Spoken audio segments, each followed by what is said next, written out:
What's the meaning of ankle?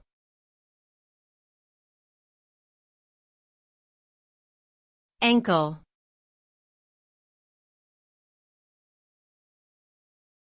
Ankle.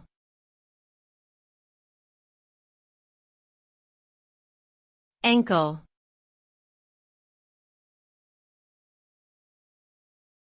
Ankle.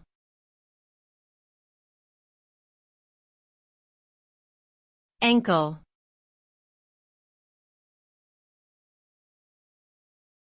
Ankle is a noun that refers to the joint between the foot and the leg. It is comprised of several bones, such as the tibia, fibula, and talus. The ankle joint allows for movement in various directions including flexion, extension, inversion, and eversion.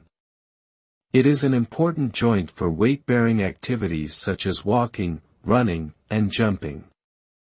Ankle injuries are common and can include sprains, strains, and fractures. Proper care and rehabilitation are necessary to ensure proper healing and prevention of future injury.